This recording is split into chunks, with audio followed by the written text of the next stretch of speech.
નમસ્કાર દર્શક મિત્રો, ગુજરાત સમાચાર ટેલિવિઝનની આ અત્યંત રસપ્રદ ચર્ચામાં આપ સૌનું સ્વાગત છે। આજની ચર્ચા એક એવા વિષયને લઈને છે કે જેના વિશે જેને હર્ષા સ્ટોન કહેવાય એમ ચૂપકે દબાકે દબાકે ક્યાંક ને ક્યાંક ચર્ચાઓ થતી રહે છે, પણ ખુલીને જે કહેવાવું જોઈએ તે ભાગ્યે જ કહેવાય છે। દર્શક મિત્રો, તમે જાણો છો તેમ વહીવટી તંત્ર, કારોબારી અને ન્યાયતંત્રના પાયા પર લોકશાહી વ્યવસ્થા ઊભી છે।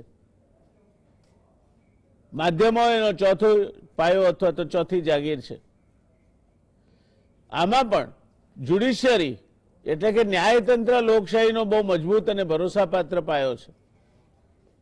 સુપ્રીમ કોર્ટના પૂર્વ ન્યાયમંત્રી, સુપ્રીમ કોર્ટના પૂર્વ ન્યાયમૂર્તિ રંજન ગોગોઈએ તાજેતરમાં કહ્યું છે કે લોકશાહીના અતિ વિશ્વાસપાત્ર અને મજબૂત પાયાને લૂણો લાગ્યો છે। નવેમ્બર 2019ના રોજ ભારતના મુખ્ય ન્યાયાધીશ પદેથી નિવૃત્ત થયા બાદ માર્ચ 2020માં રાજ્યસભાના સાંસદ તરીકે નિયુક્ત થયેલા રંજન ગોગોઈએ ભારતીય ન્યાય વ્યવસ્થા પર અનેક સવાલો ઉઠાવી એની દયાજનક હાલત પર ચાપખા મારતા કહ્યું હોવાનું કહેવાય છે કે આજે મોટા મોટા કોર્પોરેટ ગૃહો જ કોર્ટમાં જવાની હિંમત કરે છે, કારણ કે હવે કોઈ પણ વ્યક્તિ કોર્ટમાં આવવાનું ટાળવા લાગ્યા છે। પોતાનો દાખલો આપી તેમણે કહ્યું કે હું પોતે પણ કોર્ટમાં જવા નથી માંગતો। જે લોકો જોખમ ઉઠાવવા તૈયાર છે તેઓ જ હાલ કોર્ટમાં જઈ રહ્યા છે। એક ઇન્ટરવ્યુમાં જસ્ટિસ રંજન ગોગોઈએ પ્રશ્ન પૂછી નાખ્યો કે કોણ કોર્ટમાં જાય છે? તમે કોર્ટ જાઓ છો અને પસ્તાવ છો। એક બંધારણીય સત્તા ભોગવી ચૂકેલો ચહેરો જ્યારે એમ કહે કે ભારતનું ન્યાયતંત્ર કથળેલું છે અને કોઈ કોર્ટમાં જવા માંગતું નથી, ત્યારે આ બાબત અત્યંત ગંભીરતાથી લેવાવી જોઈએ। આ સંદર્ભમાં કેટલાક મુદ્દાઓ વિચારણા માંગી લે છે। શું આ દેશનું ન્યાયતંત્ર કોઈપણ પ્રકારના દબાણ અને રાજકીય સત્તા સામે અડીખમ ઊભું રહેવા માટે સક્ષમ છે? જે પ્રકારની ઘટનાઓ આપણે જોઈએ છે, જોતા આ બાબત ચિંતાનો વિષય હોય એવું દેખાય છે। આપણી લોકશાહી કાર્યરત થઈ તેના ખૂબ જ પ્રાથમિક તબક્કે કમસે કમ સુપ્રીમ કોર્ટના જજોની નિમણૂક તેમજ રાજ્યના હાઈકોર્ટના ચીફ જસ્ટિસ જેવા પદો રાજકીય હસ્તક્ષેપથી સુરક્ષિત રહે તેવી ચિંતા કરવામાં આવી હતી। હાઈકોર્ટ અને સુપ્રીમ કોર્ટની જ્યુડિશિયરી રાજકીય હસ્તક્ષેપથી દૂર રહે તે માટે લોકસભામાં લંબાણથી ચર્ચાઓ થઈ હતી। આજથી 72 વર્ષ પહેલા એવી પણ ચિંતા વ્યક્ત કરવામાં આવી હતી કે અમુક પ્રોવિન્સીસમાં મંત્રીઓ અને રાજકીય પક્ષના સભ્યો દ્વારા ન્યાયની સ્વતંત્ર કાર્યવાહીમાં હસ્તક્ષેપ કરવામાં આવી રહ્યા છે। આજે એ દહેશત ક્યાંક ને ક્યાંક સાચી પડતી હોય એવું નથી લાગતું? સપ્ટેમ્બર 1992માં મુખ્ય ન્યાયમૂર્તિઓની કોન્ફરન્સમાં ચિંતા કરતા એવું કહેવામાં આવ્યું હતું કે justice must not merely be done, justice must not merely be done but it must also be seen as done. ન્યાય માત્ર થવો જોઈએ એવું નહીં, પણ લાગવું જોઈએ કે ન્યાય થયો છે।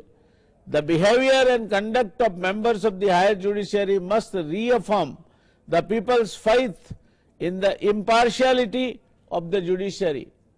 ન્યાયતંત્રની બિલકુલ નિષ્પક્ષતામાં જે ન્યાયતંત્રના ઉચ્ચ અધિકારીઓ છે તેમણે પોતાના વર્તન થકી સામાન્ય માણસની આસ્થાને વધુ સુદૃઢ કરવી જોઈએ।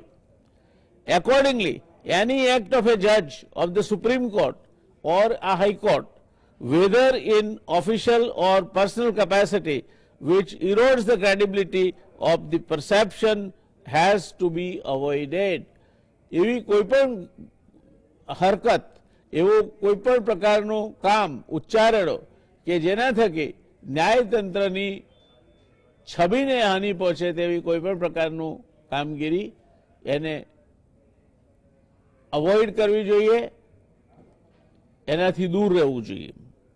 ટૂંકાણમાં અર્થ થાય કે ન્યાય અપાય એટલું જ પૂરતું નથી, પણ ન્યાય અપાયો છે એવું સામાન્ય માણસને સ્પષ્ટ રીતે દેખાય તે પણ એટલું જ જરૂરી છે।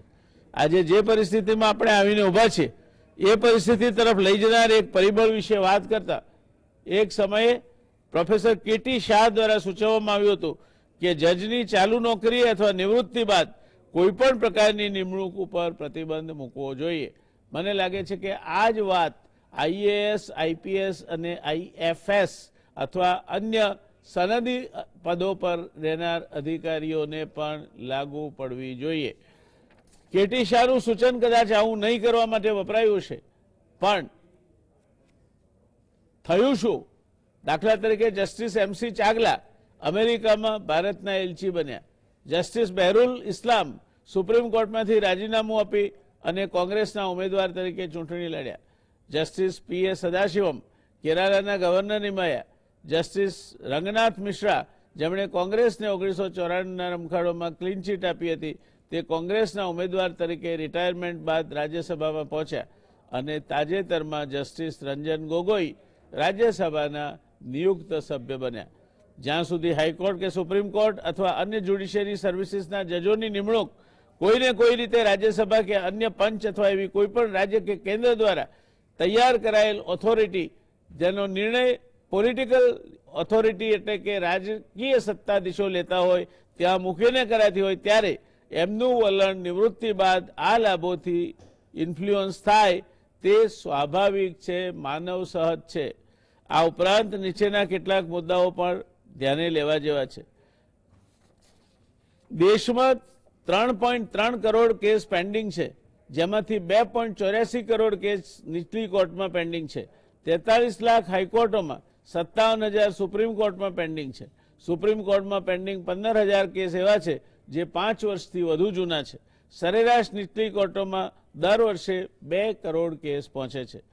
જજોની અસતની વાત કરીએ તો ભારતમાં 15,608 જજ છે.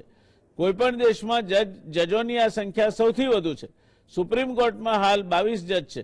વિધિ આયોગ, સંસદીય સમિતિ અને સુપ્રીમ કોર્ટના જણાવ્યા પ્રમાણે દર 10 લાખની વસ્તી પર 50 જજ હોવા જોઈએ. હાલમાં આ સંખ્યા માત્ર 13 જજની છે. દરેક ભારતીય જજ આશરે 26,000 કેસ એક વર્ષમાં પતાવે છે, જ્યારે અમેરિકાનો જજ એક વર્ષમાં 81 કેસ પર કામ કરે છે. National court management system report 2012 પ્રમાણે છેલ્લા 3 દાયકાઓમાં જજની નિયુક્તિઓ 6 ગણી વધી ગઈ છે, જ્યારે નવા કેસ નોંધાવાની સંખ્યા 12 ગણી વધી છે. અનુમાન છે કે આગામી 30 વર્ષોમાં 15 કરોડ નવા કેસ કોર્ટ સુધી પહોંચશે, જેના પર ફેંસલા માટે 75,000 જજોની જરૂરત રહેશે. આંતરમાળખાકીય સવલતો, નીચલી કોર્ટમાં 5,018 કોર્ટરૂમની જરૂર છે. 2016ના આંકડાઓ પ્રમાણે 15,540 કોર્ટ હોલ, 20,558 ન્યાયિક ઓફિસર્સ માટે અપૂરતા છે, જ્યારે નીચલી કોર્ટના જજો માટે 8,538 રહેઠાણની અછત છે. આ ઉપરાંત કોર્ટ સ્ટાફની અછત પણ એક મોટો મુદ્દો છે. ન્યાયતંત્રના ઇન્ફ્રાસ્ટ્રક્ચર સુધારવા માટે 13મા નાણાં પંચે 5,000 કરોડ રૂપિયા આપ્યા હતા, જેમાંથી 80% ખર્ચ કરવામાં નહોતો આવ્યો. આ સમજવા જેવી વાત છે. 5,000 કરોડ રૂપિયા 13મા નાણાં પંચે આપ્યા હતા, તેમાંથી 80% જેટલો ખર્ચ કરવામાં નહોતો આવ્યો હોવાનું કહેવાય છે. 14મા નાણાં પંચથી 2014માં 9,000 કરોડ રૂપિયા ન્યાયતંત્ર માટે માંગવામાં આવ્યા, પરંતુ એનું શું થયું તે બાબત ચોક્કસ માહિતી નથી. બનતા સુધી એ અંગે ના પાડવામાં આવી છે. દર્શક મિત્રો, આ સંબંધે પ્રશ્નો એ થાય છે કે ન્યાય એની એ જો justice delayed is justice denied, જો આ બધા કારણોસર ન્યાયની પ્રક્રિયા વિલંબમાં મુકાતી હોય તો એ ન્યાય નહીં મળ્યા બરાબર છે. ન્યાય ત્વરિત હોવો જોઈએ, ન્યાય નિષ્પક્ષતાપૂર્વક થાય છે તે દેખાવું જોઈએ, અને ન્યાય મોંઘો ના હોવો જોઈએ. આ 3 વસ્તુઓ ન્યાયમાં સામાન્ય માણસની શ્રદ્ધાને જાળવી રાખવા માટે જરૂરી છે. એને લાગવું જોઈએ કે ના, હું કોર્ટમાં જઈશ તો ઝડપથી મને ન્યાય મળશે, હું કોર્ટમાં જઈશ તો તટસ્થતાપૂર્વક મને ન્યાય મળશે, હું કોર્ટમાં જઈશ તો મારે બહુ પૈસા નહીં ખર્ચવા પડે અને મને ન્યાય મળશે. આજે આવું થાય છે ખરું? આ સંયોગોમાં કેટલાક પ્રશ્નો થાય છે, અને એ પ્રશ્નોની ચર્ચા અને આજની આ ઘટનાની ચર્ચા આપણે કરવાના છીએ એક એવા દિગ્ગજ વકીલ સાથે કે જે ગુજરાતી છે, આપણા જ છે, સુપ્રીમ કોર્ટમાં સિનિયર એડવોકેટ છે, સુપ્રીમ કોર્ટ બાર એસોસિએશનના પ્રમુખ રહી ચૂક્યા છે, 14 જાન્યુઆરી 2021ના દિવસે જ તેમણે સુપ્રીમ કોર્ટ બાર એસોસિએશનના પ્રમુખ પદેથી રાજીનામું આપ્યું છે.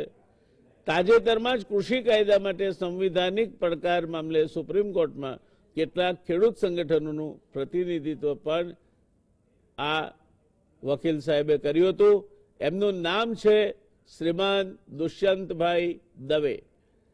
દુષ્યંતભાઈ પોતાની તર્કબદ્ધ, તીક્ષ્ણ, તેજાબી અને જેને કહી શકાય કે બેબાક વાતો માટે, સ્પષ્ટ અભિપ્રાય માટે એક અત્યંત બુદ્ધિગમ્ય, તર્કબદ્ધ રીતે ન્યાયતંત્ર ઉપર પણ જે કંઈ કહેવા જેવું હોય તે કહેવા માટે દુષ્યંતભાઈ જાણીતા છે. અને આજે દુષ્યંતભાઈ આપણને આ ચર્ચા માટે મળ્યા છે. માનું છું કે આપણું સદભાગ્ય છે. દુષ્યંતભાઈ, આપનું સ્વાગત છે. આપ ચર્ચામાં જોડાયા એ માટે ખૂબ ખૂબ આભાર. દુષ્યંતભાઈ, મારો પહેલો પ્રશ્ન એ છે આપને, આજની જે પૂર્વ ભૂમિકા ઉપરથી, કે જે બંધારણીય સત્તા સુપ્રીમ કોર્ટના પૂર્વ ચીફ જસ્ટિસ ગોગોઈ હમણાં સુધી ભોગવી ચૂક્યા છે અને ભારતના જે ન્યાયતંત્રનો ભાગ બનીને તેઓ સુપ્રીમ કોર્ટના મુખ્ય ન્યાયાધીશના સર્વોચ્ચ પદ પર પહોંચ્યા છે, તેની ટીકા નિવૃત્તિના હજુ 6 મહિના પણ નથી વીત્યા એટલા સમયમાં રંજન ગોગોઈ કરે તે નૈતિક રીતે યોગ્ય છે ખરું? અને આ પ્રકારની ટીકાથી દેશના ન્યાયતંત્રના મનોબળ અને જુસ્સા પર આપના મતે શું અસર થાય? જય નારાયણભાઈ, પહેલા તો તમને અને તમારા દર્શકોને મારા ખૂબ ખૂબ વંદન. હું ખૂબ આભારી છું તમારો કે આજે તમે મને આમંત્રણ કર્યો અને તમે મારા માટે જે ખૂબ સુંદર શબ્દો વાપર્યા એને માટે ખૂબ ખૂબ આભારી છું. મને ખ્યાલ નથી કે શબ્દો સાચા છે કે નહીં મારા માટે, પણ તમારો ખૂબ ખૂબ આભાર એને માટે. જરૂર હું એવું કહી શકું કે રંજન ગોગોઈ એક એવા વ્યક્તિ છે કે જેમને આ ટીકા કરવાની કોઈ હક નથી. બે કારણ છે. એક તો કે એક ચીફ જસ્ટિસ તરીકે એમણે અમારી જ્યુડિશિયલ સિસ્ટમને ઇમ્પ્રૂવ કરવા માટે કોઈ પગલાં નથી લીધા અને એમણે પોતાનો સમય ખાલી કેસીસ જે સરકાર ચાહતી હતી એવા કેસીસ ડિસાઇડ કરવામાં કર્યો અને જે કેસીસ ચલાવવા જોઈએ, જે નાગરિકો માટે બહુ ઇમ્પોર્ટન્ટ હતા, એ કેસીસોની અવગણના કરી અને બીજા કેસીસ ચલાવ્યા અને સરકારની ફેવરમાં બધા ચુકાદાઓ આપ્યા, જેમ કે સીબીઆઈ ડિરેક્ટરની રિમૂવલ હતી અડધી રાત્રે, કે રફાયેલનો કેસ હતો, કે અયોધ્યાનો કેસ હતો.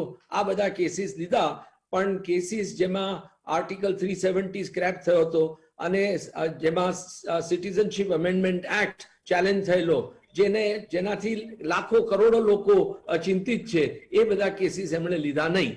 અને મારા ખ્યાલથી જસ્ટિસ ગોગોઈનું બીજું પણ એક બહુ આઈ વુડ સે ચિંતાજનક વ્યક્તિત્વ રહ્યું છે કે એક જ જજ રહ્યા છે અને ખાસ કરીને ચીફ જસ્ટિસ જેવા હોદ્દા પર કે જેમની સામે સુપ્રીમ કોર્ટના એક ક્લાસ 3 વર્ગના બહેને સેક્સ્યુઅલ હેરેસમેન્ટનો આરોપ લગાવ્યો હતો. એ જુદી વાત છે કે એમની પોતાની બનાવેલી committee justice Bobde, justice Indu Malhotra અને જસ્ટિસ બેનર્જીએ એમને ક્લીન ચીટ આપી, પણ આ બહેને જે ચાર્જીસ લગાવેલા એ ખૂબ અત્યંત ગંભીર હતા અને કોઈ પણ બીજા દેશમાં જસ્ટિસ ગોગોઈએ તુરંત રાજીનામું આપવું પડત, પણ આપણે ત્યાં તમે જાણો છો કે આવી કોઈ હાઈ મોરલ સ્ટેન્ડિંગ લેતા નથી અને જસ્ટિસ ગોગોઈ ચીફ જસ્ટિસ તરીકે ચાલુ રહ્યા. માટે હું માનું છું કે એમણે આ ટીકા કરવી નથી જોઈતી, એમને કોઈ હક નથી બેસતો. પણ એક વસ્તુ જરૂર છે કે ન્યાય પ્રણાલિકા આજે ખૂબ જ ચેલેન્જમાં છે અને એણે પોતે ન્યાયાધીશોએ પોતે વકીલોએ અને બીજા બધા સ્ટેક હોલ્ડર્સોએ સાથે બેસી અને ખૂબ ચિંતન કરવાની જરૂર છે કે જેથી આપણે એક સારી ન્યાય વ્યવસ્થા ઊભી કરી શકીએ. ન્યાય લેવો કે ન્યાય મળવો એ દરેક માણસનો જન્મસિદ્ધ હક છે અને એ મૂળભૂત હક પણ છે આપણા બંધારણની નીચે. માટે એ અને પ્રિએમ્બલ તમે જાણો છો કે આપણું પ્રિએમ્બલ કોન્સ્ટિટ્યુશનનું જસ્ટિસ વિશે વાત કરે છે. એ સંજોગોમાં જો ન્યાય જલ્દીથી મળે નહીં લોકોને અને સાચો ન્યાય ના મળે, આજે બે પ્રશ્ન જ્યુડિશરી સામે છે, એક તો ડિલે અને બીજો ક્વોલિટી ઓફ જસ્ટિસ. એ બંનેમાં હું માનું છું કે જ્યુડિશરી બહુ ખરાબ રીતે પરફોર્મ કરી રહી છે. To my mind judiciary fail થઈ ગઈ છે ટુ અ ગ્રેટ એક્સટેન્ટ, અને એના માટે ચિંતિત થઈ અને વિચારણા કરવાની જરૂર છે. માટે હું માનું છું કે આજે આપની ડિબેટ છે એમાં એ વિશે આગળ ચર્ચા કરવી જોઈએ. જી દુષ્યંતભાઈ, બહુ સાચી વાત છે. એક સમય હતો, આપણે ઇતિહાસમાં ભણીએ તો જહાંગીરી ન્યાયનો જમાનો હતો કે જ્યારે પોતાની પત્નીની ગોળીથી વિંધાઈ ગયેલા ધોબીને પત્ની જ્યારે ન્યાય લેવા આવે ત્યારે એના હાથમાં પોતે બંદૂક આપીને બાદશાહ કહેતા હતા કે એણે તારા પતિને વિંધી નાખ્યો છે, તારી સામે એનો પતિ ઊભો છે, તું એને વિંધી નાખ. ન્યાયની આ એક એક્સ્ટ્રીમ સિચ્યુએશન આ પણ હતી. આપણા દેશમાં અદ્દલ ન્યાય તોળાયો હોય એવા અનેક પ્રસંગો છે. એવા પૂર્વ ન્યાયાધીશો પણ છે કે જેમણે પોતે આ કસોટીમાંથી ખરા ઉતરીને દેશના ન્યાયતંત્રને ગૌરવ અપાયું છે. ત્યારે દુષ્યંતભાઈ, મારે પૂછવું છે કે આ દેશનું ન્યાયતંત્ર કારોબારીથી સ્વતંત્ર હોવું જ જોઈએ એ આપણે કહીએ છીએ, પણ જો એમને મળતી સવલતો અને અન્ય બાબતો કારોબારીના વિવેકને આધીન હોય અને કારોબારી જો એમને ભવિષ્ય માટે પણ કંઈક આપી શકવાની ક્ષમતા ધરાવતી હોય તો આપ એવું માનો છો કે આ તંત્ર એ છેવટે એ પણ માણસો છે, ક્યાંક ને ક્યાંક એના કારણે એ અસર એના પર પડે એવું આપને લાગે છે? એક વસ્તુ તો ઘણી સાચી છે જયનારાયણભાઈ, કે કોન્સ્ટિટ્યુઅન્ટ એસેમ્બલી જે રીતે એમણે ડિબેટ કરી અને એમાં લગભગ 207 એવા સ્ત્રી અને પુરુષો હતા કે જે આપણે કહી શકીએ કે હિન્દુસ્તાનના એક સર્વોચ્ચ કોટીના નાગરિકો હતા. અને એમણે લગભગ 2 વર્ષ સુધી આપણા બંધારણની વિશે ચર્ચા કરી અને અંતે આપણને એક બંધારણ આપ્યું, જે બંધારણ મારા હિસાબે દુનિયાનું એક શ્રેષ્ઠ બંધારણ છે. અને એ બંધારણ અલ્ટિમેટલી શું છે કે એ બંધારણને આધીન રહી અને ન્યાયપાલિકા હોય કે પછી સરકાર હોય કે પછી પાર્લામેન્ટ હોય, એ બધા જ એ બંધારણને આધીન રહીને પોતાનું કામ કરે અને નાગરિકોના મૂળભૂત હકોને જાળવી રાખે, એમને ટકાવી રાખે અને દેશમાં પ્રગતિ લાવે અને દેશમાં સોશિયલ જસ્ટિસ લાવે, ઇકોનોમિક પ્રોસ્પેરિટી લાવે. એ જે એમની ભાવના હતી તે ભાવના આજે એચીવ નથી થઈ. 72-73 વર્ષ થઈ ગયા છતાં પણ. અને એને માટે એ લોકોએ ન્યાયતંત્ર માટે એક બહુ સચોટ એક રોલ આપ્યો છે બંધારણમાં કે ભાઈ આજે ચેક્સ એન્ડ બેલેન્સીસ સિસ્ટમ જે છે એમાં ન્યાયતંત્ર જ એક એવું જ તંત્ર છે કે જે સરકાર અને પાર્લામેન્ટ બંને ઉપર એક નજર રાખી શકે અને એમને રોકી શકે બંધારણની વિરુદ્ધ કામ કરતા હોય તો. એ જે રોલ આપવામાં આવ્યો છે, એ જે એમને રિસ્પોન્સિબિલિટી, એ જે એમને ડ્યુટી એમના પર આપવામાં આવી છે, એ રિસ્પોન્સિબિલિટી છેલ્લા 30-35 વર્ષથી એવું લાગી રહ્યું છે કે ન્યાયતંત્ર એ રિસ્પોન્સિબિલિટી સારી રીતે જાળવી નથી રહ્યું.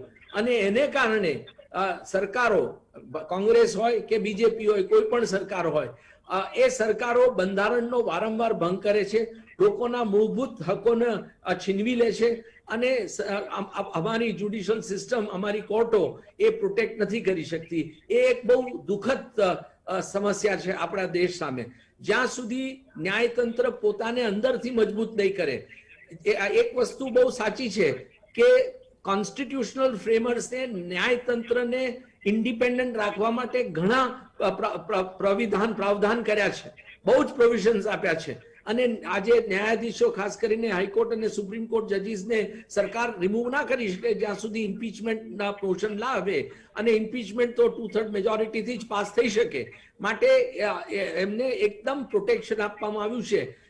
તે છતાંય તેઓ ડરે છે અને સરકારની વિરુદ્ધ આજે કોઈ એક ડિસિઝન લેવા તૈયાર નથી. એ ઇમરજન્સીમાં પણ આપણે જોયું, એડીએમ જબલપુરના ફેમસ કેસમાં કે જ્યાં સુપ્રીમ કોર્ટની કોન્સ્ટિટ્યુશન બેન્ચ, જેમાં ભગવતી સાહેબ અને ચંદ્રચૂડ સાહેબ જેવા જજીસ હતા, એમણે પણ નાગરિકોને સાથ ના આપ્યો અને એવું કહ્યું કે ભાઈ ઇમરજન્સી દરમિયાન નાગરિકોના મૂળભૂત હક સરકાર છીનવી શકે છે અને કોર્ટ એને એન્ફોર્સ ના કરે.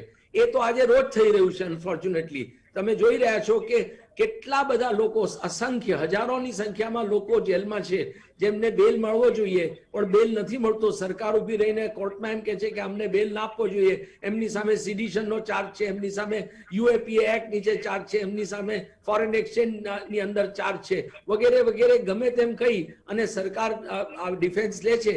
જજો એકદમ રેડીલી એક્સેપ્ટ કરે છે અને લોકોને બેલ નથી આપતા. જ્યાં કાયદો એવો હોવો જોઈએ કે ભાઈ bail is a rule and jail is an exception. આપણે એકદમ એને બદલી નાખ્યું છે.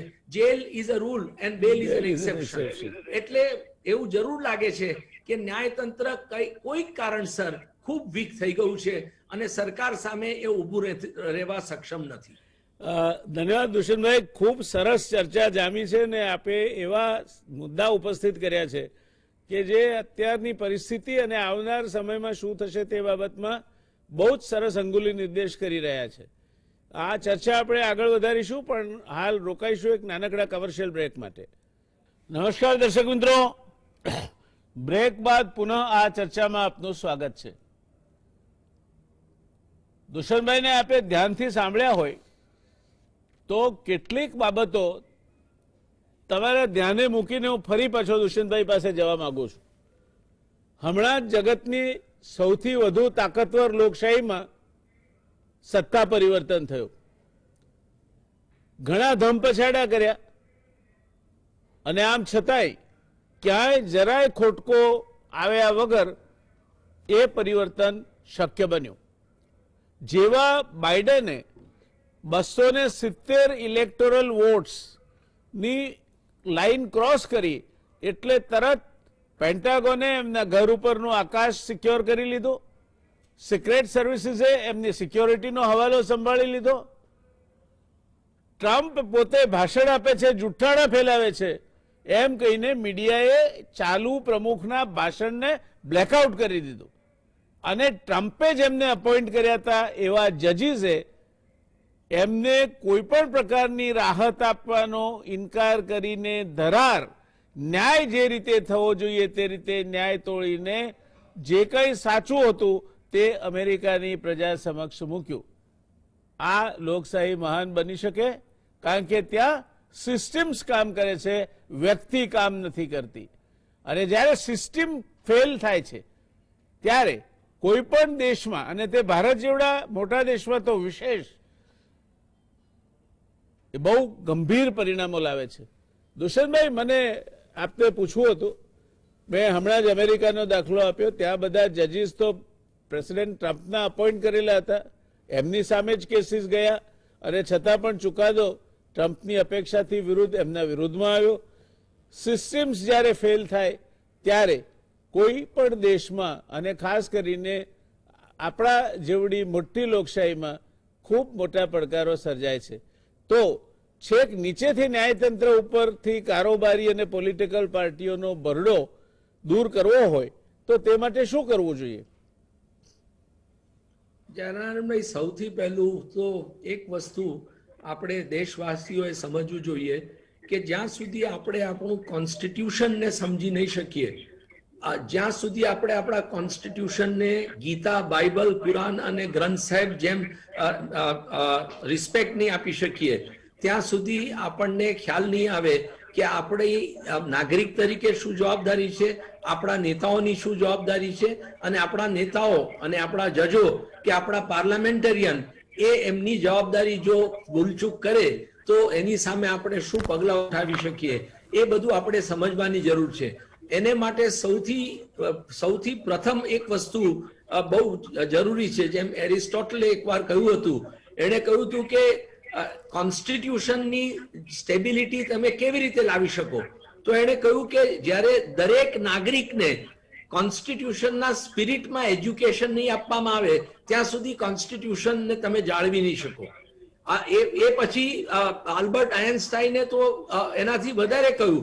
એણે એકવાર કહ્યું કે કોન્સ્ટિટ્યુશનનું જે સત્તા છે એ સત્તા ક્યારે જળવાઈ રહે? જ્યારે દરેક નાગરિક એને ડિફેન્ડ કરવાની પ્રતિજ્ઞા લે ત્યારે. એ સિવાય એ થઈ ના શકે. આજે દેશમાં બહુ જ ઓછા લોકો કોન્સ્ટિટ્યુશનને સમજે છે.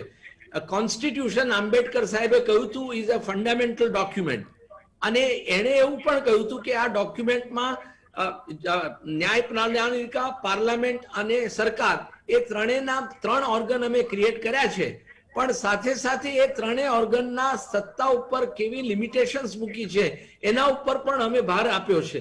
અને એ જો લિમિટેશન્સ પર અમે ભાર ના આપ્યો હોત તો પાર્લામેન્ટ ગમે તેવા કાયદા કરત, સરકાર ગમે તેવા પગલા ઉઠાવત અને જ્યુડિશરી ગમે તેવા જજમેન્ટ આપત.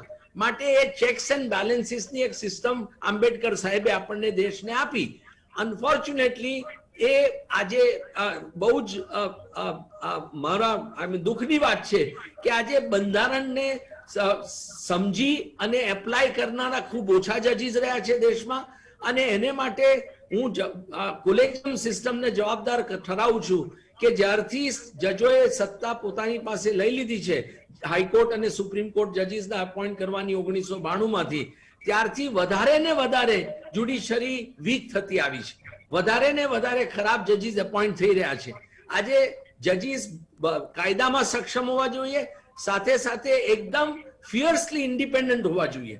એ જો ના હોય તો આઈ થિંક ન્યાય પ્રણાલિકા કોન્સ્ટિટ્યુશનને ગાર્ડ ના કરી શકે, અને એ જો ગાર્ડ ના કરી શકે તો નેચરલી જજીસ સરકાર અને સરકારના મોટા નેતાઓથી થોડે out of respect, out of લવ કે આઉટ ઓફ ફિયર, ગમે તે તમે કહો, એ થોડા અંજાઈ જાય છે.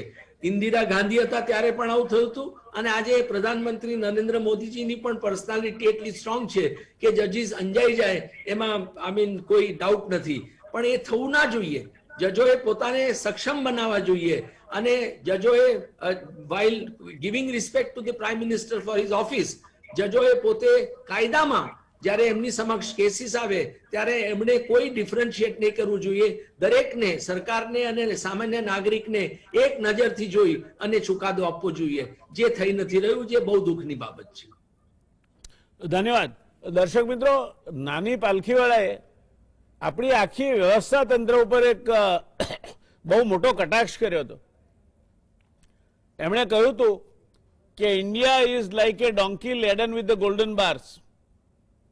The donkey does not know the worth and value of the gold. Nonetheless, it feels the load of it. ગધેડાના છાલકામાં તમે સોનાના સળિયા ભર્યા હોય એવી સ્થિતિમાં આપણે આ લોકશાહીને ચલાવી રહ્યા છીએ.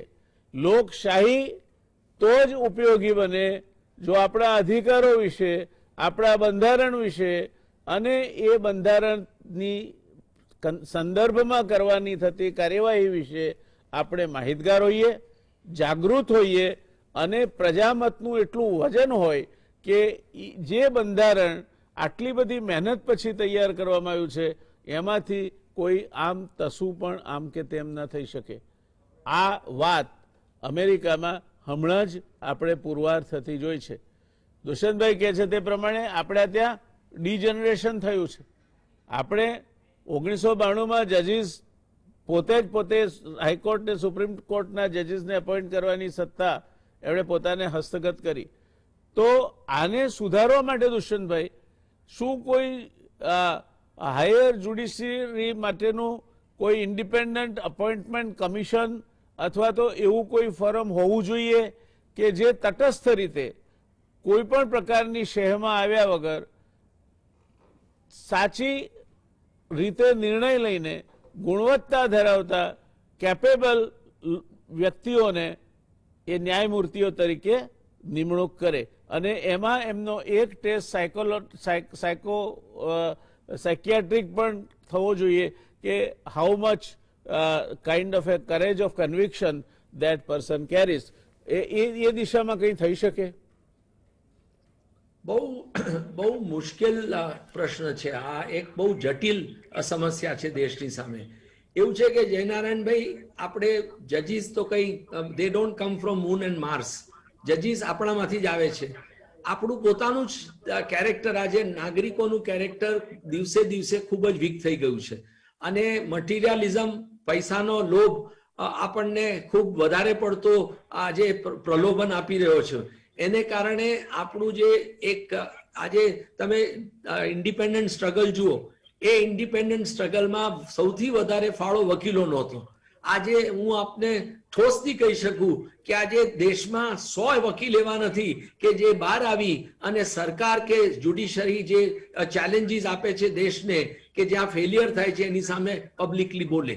એટલે આજે એક બહુ જ વિચિત્ર પરિસ્થિતિ થઈ ગઈ છે. એવી કોઈ પણ તમે સિસ્ટમ લાવશો તો એ સિસ્ટમના માણસો તો આપણે જ છીએ. એટલે આપણે એ સિસ્ટમને કેવી રીતે મજબૂત કરવી એ ઇમ્પોસિબલ છે. અને જ્યાં સુધી આપણે એવા ફિયર્સલી ઇન્ડિપેન્ડન્ટ નાગરિક નહીં શોધી કાઢીએ જે નાગરિકોને આપણે આવી એક સંસ્થામાં અપોઇન્ટ કરી અને એમને સત્તા આપી એપોઇન્ટમેન્ટ કરવાની, ત્યાં સુધી કંઈ થઈ શકવાનું નથી. I think it is only a distant dream. હું નથી માનતો કે મારી જિંદગીમાં આ સ્વપ્ન કોઈ દિવસ સાકાર થઈ શકશે. મને ઓનેસ્ટલી ખૂબ દુઃખથી કહેવું છું કે મને કોઈ શ્રદ્ધા નથી કે આ સિસ્ટમ ઇમ્પ્રુવ થઈ શકે. જજોએ આ પાવર પોતાની પાસે લઈ અને હું ફ્રેન્કલી કહું કે આ કોલેજિયમો સુપ્રીમ કોર્ટમાં હોય કે હાઈકોર્ટમાં હોય એ દરેક અપોઇન્ટમેન્ટ, એવું નથી કે આજે સારા જજીસ નથી, ઘણા સારા જજીસ છે, પણ જે જજીસ ખરાબ અપોઇન્ટ થઈ રહ્યા છે એ ગીવ એન્ડ ટેકને કારણે થઈ રહ્યા છે. અને કોલેજિયમમાં 3 કે 5 જજો બેસીને મારો એક તારો એક એમ કરીને એપોઇન્ટમેન્ટ કરે છે અને બહુ જ સારા વકીલોને નથી કરી શકતા. ઘણા એવા દાખલા છે, ઘણા સારા જજો જે હાઈકોર્ટ જજ થયા છે એમને સુપ્રીમ કોર્ટમાં લાવી નથી શકતા. એટલે નેશનલ જ્યુડિશિયલ કમિશનની વાત હતી, પણ એમાં પણ સરકારે એવા પ્રોવિઝન ના કર્યા કે ઇન્ડિપેન્ડન્ટ નાગરિકોને જેમનું સ્ટેચર ખૂબ અદ્ભુત છે એવા નાગરિકોને આપણે એપોઇન્ટ કરીએ અને એવા નાગરિકો જજીસની એપોઇન્ટમેન્ટમાં સલાહ આપે. આજે જ્યુડિશરી એક લીગલ પર્સપેક્ટિવથી જોવાનો સમય જતો રહ્યો છે. આજે જ્યુડિશરીનો રોલ બહુ જ કોમ્પ્લેક્સ રોલ થઈ ગયો છે. એટલે judiciary has to understand economics, it has to understand social structure of the society, it has to understand લોકોની સાયકોલોજી સમજવી પડે છે. જાતના પ્રશ્નો આજે જ્યુડિશરી સામે આવે છે. એ પ્રશ્નોનો જ્યારે તમારે ન્યાય આપવો હોય ત્યારે ખાલી કાયદાને જોઈને તમે ન્યાય આપો જે આપે છે આજે, એમાં હું માનું છું કે ઘણો અન્યાય થાય છે. એટલે આ બધા જે પ્રશ્નોને જ્યુડિશરીએ જો પોતે અંદરથી કંઈક કરવું હોય તો જ્યુડિશરીએ પોતે આ બધી વિચારણા કરી અને એમાં ઠોસ પગલાં લેવા જોઈએ. ઇન્ડિપેન્ડન્ટ લોકોને કન્સલ્ટ કરવા જોઈએ. ઇન્ડિયન ઇન્સ્ટિટ્યૂટ ઓફ મેનેજમેન્ટ જેવા બોડીને લાવી અને કેસ લોડ કેવી રીતે રિડ્યુસ કરવો એના પર સલાહ લેવી જોઈએ. કમ્પ્યુટરાઇઝેશનનો કેવી રીતે યુઝ કરવો એ પૂછવું જોઈએ. આ બધું કરવામાં કોઈને ઈચ્છા જ નથી. હું જોઈ રહ્યો છું સુપ્રીમ કોર્ટમાં 1986માં આવ્યો ત્યારથી કે barring perhaps chief justice Venkatachaliah અને to somewhat extent chief justice Ahmadi, બીજા કોઈ ચીફ જસ્ટિસે આ વિશે કોઈ જાતનો ભાર નથી આપ્યો, કોઈ જાતની ચર્ચા નથી કરી. હું 3 વાર સુપ્રીમ કોર્ટ બારનો પ્રમુખ બન્યો. મેં 3 વાર જુદા જુદા ચીફ જસ્ટિસ સાહેબોને કહ્યું કે આપણે બધા સાથે બેસી અને આમાં વિચારણા કરીએ કે સરકાર ભલે આપણને મદદ ના કરે પણ આપણે સિસ્ટમમાં વકીલો, જજો, આપણા સ્ટાફ અને જે લિટિગન્ટ્સ આપણી સમક્ષ આવે છે એ બધાને પૂછી અને મેનેજમેન્ટ એક્સપર્ટને કન્સલ્ટ કરીને આપણે સિસ્ટમને કેવી રીતે સારી કરી શકીએ કે જલ્દીથી કેસોનો નિકાલ થાય અને કેસો સારી રીતે નિકાલ થાય. પણ કોઈ પ્રયત્ન થયા નથી અને હું નથી માનતો થશે. જી દર્શક મિત્રો, મારી સમજ પ્રમાણે દુષ્યંતભાઈની આ અનુભવ સિદ્ધ વાતમાંથી 2 વસ્તુ બહાર આવી. એક કે અંગ્રેજીમાં કહેવત છે કે where there is a will there is a way. વિલનો અભાવ છે. વહીવટી સુધારણા આજની પરિસ્થિતિમાં ટેકનોલોજીનો ઉપયોગ અને એ રીતે બને તેટલા ઝડપથી ન્યાય મળી શકે તે પ્રકારની વ્યવસ્થા ઊભી કરવા માટે એક તમારું ડિટર્મિનેશન અને વિલ હોવી જોઈએ, જે દુષ્યંતભાઈના અનુભવ પ્રમાણે 2 ચીફ જસ્ટિસ સાહેબને બાદ કરીએ તો એ ભાગ્ય જોવા મળી છે.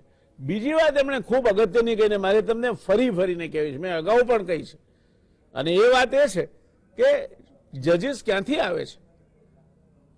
તમે અમદાવાદમાં કાંકરિયામાંથી સોનાની ડોલથી પાણી લો, પતરાના ડબલાથી પાણી લો, માટીના ગળાથી પાણી લો કે ચાંદીના પાત્રથી પાણી લો, પાણી કાંકરિયાનું છે. જ્યાં સુધી સમાજ આ પ્રકારની વ્યવસ્થાઓને સ્વીકારે છે, સમાજ આ પ્રકારની ગંદી માનસિકતાથી જીવે છે, સમાજ પૈસાને કેન્દ્ર સ્થાને મૂકીને, સમાજ સત્તાને કેન્દ્ર સ્થાને મૂકીને ચાલે છે, ત્યાં સુધી કોઈની પાસે એવી જાદુઈ લાકડી નથી કે આ દેશની વ્યવસ્થાઓને સુધારી શકશે. અને એ વ્યવસ્થાઓ ન સુધરે તો મને લાગે છે કે દુષ્યંતભાઈએ જે નિરાશા વ્યક્ત કરી એ આવનાર સમયમાં વધુ વ્યાપક અને વધુ ઘેરી બનશે, એમાં કોઈ શંકા નથી. પણ તો પછી મારે દુષ્યંતભાઈ આપને સીધો પ્રશ્ન કરવો છે કે જો ન્યાયતંત્રમાંથી પ્રજાનો વિશ્વાસ ઉઠી જશે, જો ન્યાય મોંઘો બનશે, જો પ્રજાને એવું લાગશે કે justice is not being delivered as it should be, અને ટ્રાન્સપરન્સીની બાબતમાં પણ એને સંતોષ નહીં થાય, તો આ દેશમાં કેવી પરિસ્થિતિનું નિર્માણ થશે? જયનારાયણભાઈ, આજે સત્ય હકીકત તો એ છે કે ન્યાય પ્રણાલિકા has been hijacked by the rich and the powerful, અને કોમન મેનને આજે ન્યાયતંત્રમાં ન્યાય મળવો એ વર્ચ્યુઅલી ઇમ્પોસિબલ છે. એ બે કારણસર છે. એક તો કે એના કેસીસ જલ્દીથી લેવાતા નથી. એવા લોકોના કેસીસ જલ્દીથી લેવાય છે કે જેમની પાસે પૈસા છે, જેમણે બહુ સ્ટ્રોંગ વકીલોને રાખ્યા છે, અને એ વકીલો ગમે તેમ કરી અને પોતાના કેસીસ રજિસ્ટ્રીમાંથી આગળ મુકાવી અને હિયરિંગ માટે લાવે છે. એટલે એક બહુ જ જટિલ સમસ્યા છે. બીજું એ કે આજે જેમ આપે કહ્યું એ પ્રમાણે કે ભાઈ આજે જસ્ટિસ સિસ્ટમ ઘણી કોસ્ટલી થઈ ગઈ છે. એક નાના માણસ માટે જેના ઘરમાંથી કોઈ ટેનન્ટ ખાલી નથી કરતો, કે જેની બિઝનેસમાં કંઈ ખોટ ગઈ છે અને એને છતાંય કોઈ મોટો માણસ પૈસા નથી આપી રહ્યો, કે એક વર્કરને એની ફેક્ટરીમાંથી ખોટી રીતે કાઢી મૂકવામાં આવ્યો છે, કે એક કિસાનને આજે ન્યાય જોઈએ છે એના પોતાના ક્રોપ્સના પૈસા માટે, તો આ બધા પ્રશ્નો જલ્દીથી કોર્ટમાં લેવાતા જ નથી. અને એને માટે શું થઈ શકે મારી સમજની બહાર છે. હું ઘણા વખતથી કોર્ટને બહુ ક્લોઝલી ઓબ્ઝર્વ કરી રહ્યો છું, અને મેં ઘણીવાર ઓપનલી કહ્યું છે કે સિસ્ટમ એવી થઈ ગઈ છે કે જ્યાં આ જે શક્તિશાળી ક્લાયન્ટો છે અને શક્તિશાળી એમના વકીલો છે એ લોકોના કેસીસ જલ્દી લેવાય છે, અને એમાં પણ એ કેસીસમાં પણ એન્ડલેસ આર્ગ્યુમેન્ટ્સ થયા કરે છે, એન્ડલેસ એડજમેન્ટ થયા કરે છે. અને આઈ થિંક એ જે લક્ઝરી લિટિગેશન છે એ લક્ઝરી લિટિગેશન આજે કોર્ટોનો ઘણો સમય બરબાદ કરી રહ્યું છે. માટે અને જેમ આપે પહેલા શરૂઆતમાં કહ્યું કે આપણી ન્યાય પ્રણાલિકા એટલી બધી નાની છે કમ્પેર્ડ ટુ ઇન્ટરનેશનલ સ્ટેન્ડર્ડ, કે આપણી પાસે પૂરતા જજો નથી, પૂરતું ઇન્ફ્રાસ્ટ્રક્ચર નથી, એટલે કોમન મેનને આજે ન્યાય મળવો ઇઝ વર્ચ્યુઅલી ઇમ્પોસિબલ. આજે 3.5 થી 4 કરોડ કેસીસ જે પેન્ડિંગ છે એ કદાચ અત્યારના સ્ટ્રેન્થમાં 100 વર્ષ સુધી પણ કદાચ એ રિમૂવ નહીં થઈ શકે બેકલોગ, એવું મારું માનવું છે. એટલે શું પ્રશ્નો આ કેવી રીતે એને વિચારવા, એને માટે સરકારે ખૂબ આઈ થિંક સરકારનું દાયિત્વ બને છે કે સરકાર આ સમજે, કારણ કે આજે દેશમાં જો રૂલ ઓફ લો નહીં હોય તો એનાર્કી પ્રસરી જશે, અને એ એનાર્કીને પછી આપણે દૂર કરવી. તમે ગમે તેટલા સિડિશનના કેસીસ લોકો સામે ફાઇલ કરો, પણ અલ્ટિમેટલી એનાર્કી ઇઝ એન એનાર્કી. એટલે લોકો જો ન્યાયતંત્રમાં વિશ્વાસ ઉઠી જશે અને લોકો પોતાના હાથમાં કાયદો લઈ લેશે. આજે આપણે જાણીએ છીએ ઘણી જગ્યાએ, આજે મુંબઈમાં એક police officer was known for bogus encounters, અને એ પૈસા લઈ અને લોકોના એન્કાઉન્ટર્સ કરતા હતા. આજે ઘણી જગ્યાએ આપણે જાણીએ છીએ કે ઘર ખાલી કરાવવા માટે લોકો ગુંડાઓને પૈસા આપીને ઘર ખાલી કરાવે છે. અને આજે જોઈએ છે કે ઘણી ફાઇનાન્સ કંપનીઓ પોતાના પૈસા રિકવર કરવા માટે, ઘરની લોન માટે કે સ્કૂટરની કે ગાડીની લોન માટે ઠગ્સને વાપરે છે પૈસા રિકવર કરવા માટે. આ બધું શું દર્શાવે છે? આ બધું દર્શાવે છે કે લોકોનો ન્યાયતંત્રમાં વિશ્વાસ ધીરે ધીરે ઓછો થઈ ગયો છે. હું નહીં કહું કે કમ્પ્લીટલી જતો રહ્યો છે, પણ આજે બહુ જ ઓછા લોકો ન્યાયતંત્ર પર વિશ્વાસ મૂકી શકે, અને એને માટે ન્યાયતંત્રની જ જવાબદારી છે કે they have not been able to provide a effective dispute resolution mechanism જ્યાં ન્યાય ખરેખર મળી શકે. એટલે એ આઈ ડોન્ટ નો શું થશે આગળ જતા. જી દુષ્યંતભાઈ, આપે કહ્યું તે પ્રમાણે તો હવે એક નવો વિષય ઉભો થયો છે. માત્ર લો જ નહીં, કોર્ટ ક્રાફ્ટિંગ એ પણ એક અગત્યનો વિષય હવે બનતો જતો લાગે છે કે જેમાં રજિસ્ટ્રીમાંથી તમારે કોર્ટ કેસીસ આગળ લાવવા, પાછળ લઈ જવા, આ પણ એક સ્પેશિયલાઇઝેશનનો મને લાગે છે કે નવો વિષય ઊભો થયો છે જે મોટાભાગની લો કોલેજો તો ભણાવતી નથી. આપે કઈ એમાં એક મુખ્ય વાત અગત્યની એ છે કે આ જો સિસ્ટમ ફેલ જશે અને which it is showing the science, તો આઉટસાઇડ ધી સિસ્ટમ જે એના પછી ન્યાય શોધવાના પ્રયાસો બલવત્તર બનતા જશે ને એનાર્કી ઊભી થશે. In that scenario, do you agree with what Justice Gogoi has made an observation? Whatever he was responsible, he has not done anything, whatever it is, પણ છેવટે તો એમનો અંતરાત્મા જાગ્યો અને out of whatever was his experience, he has made these observations. To what extent you give credence to what he has said? એમણે જે શબ્દ વાપર્યો કે જ્યુડિશિયલ સિસ્ટમ રેમશેકલ છે, હું એટલી હદ સુધી નહીં કહું. આજે પણ હું તો એક 42 વર્ષથી વકીલ છું. મારા પિતાજી પણ વકીલ અને હાઈકોર્ટના જજ હતા. મને ન્યાય પ્રણાલિકા માટે ખૂબ પ્રેમ છે, મને ખૂબ આદર છે, પણ સાથે સાથે હું એની ક્ષતિઓ છે એની સામે સતત લડતો આવ્યો છું અને લડતો રહીશ. કારણ કે મારું એવું માનવું છે કે આ ક્ષતિઓને જો દૂર કરવી હોય તો એને માટે ડિસ્કશન થવું જ જોઈએ, એને માટે ડિબેટ થવી જ જોઈએ. અનફોર્ચ્યુનેટલી જજીસ એન્કરેજ કરતા નથી આવી ડિબેટ.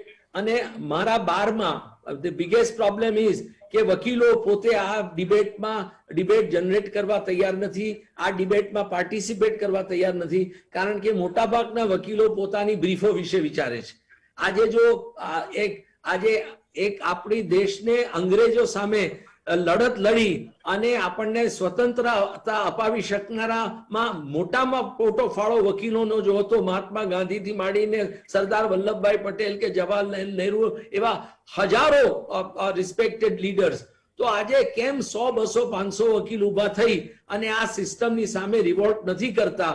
એ બહુ તાજુબની વાત છે કે શું એમને એટલો બધો પૈસાનો મોહ છે કે શું એમને એટલી બધી બ્રીફોની ઘેલછા છે કે તેઓ એ આગળ નથી આવી શકતા અને દેશને માટે? કારણ કે અલ્ટિમેટલી જે સિસ્ટમ આપણી પોતાની છે, ન્યાય પ્રણાલિકા મારી પોતાની છે, એને મને ખૂબ આપ્યું છે, મને સક્સેસ પણ આપ્યો છે ખૂબ જ, અને મને દરેક રીતે આનંદ અને સેટિસ્ફેક્શન આપ્યું છે. પણ છતાં પણ એની જે ક્ષતિઓ છે એ ક્ષતિઓ માટે આપણે લડવું પડશે અને જ્યાં સુધી લડીશું નહીં ત્યાં સુધી એ ક્ષતિઓ દૂર કરવાની કોઈ પોસિબિલિટી નથી. એટલે મારું એવું માનવું છે કે આ બધા પ્રશ્નોમાં વકીલોએ ખૂબ એક્ટિવ થવું જોઈએ. મોટાભાગના બાર એસોસિએશન્સ, આઈ મસ્ટ સે સેડલી, કે દે have become highly political. Bar council of India જે અમારી સ્ટેચ્યુટરી બોડી છે, હાઈએસ્ટ પાવરફુલ બોડી, એ કોઈ જાતનો ફાળો નથી આપતી, આમાં કોઈ જાતની ડિબેટ નથી લેતી અને મોર ઓર લેસ એ લોકો જજીસની એક તરફથી ચમચાગીરી કરવામાં જ જાણે કે આગળ ભાગ લેતા હોય એવું લાગે છે. એમણે આ બધા પ્રશ્નો ઉઠાવવા જોઈએ, એમણે ખરાબ જજીસ સામે બોલવું જોઈએ. આજ સુધી એક પણ માણસ, એક સિનિયર વકીલ સુપ્રીમ કોર્ટનો જાણીને કે અમુક જજ કરપ્ટ છે, અમુક જજ ખૂબ ખરાબ બિહેવિયર કરે છે, તો એને સામે આપણે પબ્લિકલી બોલીએ અને આપણે ચીફ જસ્ટિસ ઓફ ઇન્ડિયાને મળીએ કે રાષ્ટ્રપતિને મળીએ અને એની સામે કમ્પ્લેન કરીએ, કોઈ તૈયાર નથી એને માટે. સો એ એક બહુ અનલેસ એન્ડ અન્ટિલ હું માનું છું કે from within some kind of introspection does not take place, this improvement of the system cannot happen. અરે એ મને નથી લાગતું કે એ અંતરાત્મા જાગી રહ્યો છે કે જાગવાનો છે. દુષ્યંતભાઈ, બે અગત્યના પ્રશ્નો મારા મનમાં અત્યારે ગુમરાઈ રહ્યા છે આપે જે કહ્યું તેના પરથી. એક તો સારા વકીલો જે છે કે જેમની પ્રેક્ટિસ પણ સારી છે, ઇન્ટિગ્રિટી ને બીજી રીતે છાપ પણ સારી છે, એમને હાઈકોર્ટ જજ બનવાનું કહેવામાં આવે તો they are reluctant to take up the judgeship, અને એના કારણે પણ કદાચ સારા જજો આપણે ગુમાવીએ છીએ. બીજું, bar councils they have become now aligned on the political lines. તો as a senior leader of the legal fraternity, આપ બાર કાઉન્સિલ માટે એવો નિયમ ઘડવાનું યોગ્ય માનશો કે બાર કાઉન્સિલની સનદ ધરાવતો હોય એ વ્યક્તિ કોઈ પણ રાજકીય પક્ષનો સભ્ય બની શકે નહીં, કોઈ પણ પ્રકારના રાજકીય પેલામાં એ જોડાઈ શકે નહીં, અને એનો મત હોઈ શકે, લોકશાહી છે, મત આપી શકે, પણ આ કોઈ પ્રકારનું લીગલ સેલ કે બીજા રાજકીય પક્ષ સાથે સંબંધિત કોઈ પણ પ્રકારની કામગીરીમાં એ જોડાય નહીં. તો હું માનું છું કે અડધા ભાગનું દૂષણ તો એમને એમ ખલાસ થઈ જશે. જયનારાયણભાઈ, આપની વાત એકદમ સાચી છે, હું આપની સાથે સંમત છું. પણ આપ જાણો છો કે આજે કોઈ પણ જાહેર સંસ્થા હોય, કોઈ પણ ઇલેક્ટેડ બોડી હોય, એમાં રાજકારણ પેસી ગયું છે, અને એ રાજકારણને દૂર કરવું ઇમ્પોસિબલ છે. કારણ કે રાજકારણીઓને દરેક જાતના ઇન્સ્ટિટ્યુશન્સને કંટ્રોલ કરવામાં આવે એક રસ પડી ગયો છે. કારણ કે એમણે જોયું છે કે જ્યાં સુધી આ બધા ઇન્સ્ટિટ્યુશન્સને આપણે કંટ્રોલ નહીં કરીએ ત્યાં સુધી આપણો સંપૂર્ણ કંટ્રોલ નહીં રહે દેશ પર. માટે આ દરેક ઇન્સ્ટિટ્યુશનને કેવી રીતે વીક કરવું, એટલે પોતાના માણસોને ત્યાં ઇલેક્ટ કરાવી અને એ દરેક ઇન્સ્ટિટ્યુશન્સને વીક કરવા માંગે છે. સિનિયર વકીલોની વાત કરો તો મને આપણે ત્યાં બાર વર્લ્ડ ક્લાસ છે. હું આપને કહું, આપણા વકીલો, હું તો ઘણા ઇન્ટરનેશનલ બોડીઝમાં બોર્ડ ઓફ ડિરેક્ટર્સમાં સભ્ય રહ્યો છું, અને મેં વર્લ્ડના સારામાં સારા વકીલો સાથે છેલ્લા 30 વર્ષમાં ઘણા ચર્ચાઓ અને વિચારણાઓ કરી છે. ઘણી જગ્યાએ મેં લેક્ચર્સ આપ્યા છે અને પેપર્સ પ્રેઝન્ટ કર્યા છે. આપણા વકીલો, હું આપને કહું, અને આપણા જજીસ ઘણા ઇન્ટરનેશનલ લેવલના છે. પણ છતાં પણ આ જે વર્લ્ડમાં, આજે ઇંગ્લેન્ડમાં હોય કે અમેરિકામાં હોય કે યુરોપમાં હોય, જે સ્ટેન્ડર્ડ છે, જે સ્ટેન્ડર્ડ ઓફ મેરિટ છે જ્યુડિશિયલ સિસ્ટમમાં, જે સ્ટેન્ડર્ડ ઓફ ઇન્ટિગ્રિટી છે, જે સ્ટેન્ડર્ડ ઓફ સિન્સિયરિટી છે, એનો સંપૂર્ણ અભાવ છે આપણે ત્યાં. અને એ આઈ ડોન્ટ નો કેવી રીતે દૂર કરી શકાય, એ મારી સંબંધની બહાર છે. અનલેસ એન્ડ અન્ટિલ હું મારા મિત્રોને વારંવાર પ્રાર્થના કરું છું કે ભાઈ તમે બધા આગળ આવો, તમે બધા ખૂબ સક્ષમ છો, તમે બધા ખૂબ મારાથી ઘણા સક્સેસફુલ છો, મારાથી ઘણા હોશિયાર છો, અને તમે જો બધા સાથ આપો, આપણે 25, 50, 100 જણા, તો ઘણું આપણે કરી શકીએ.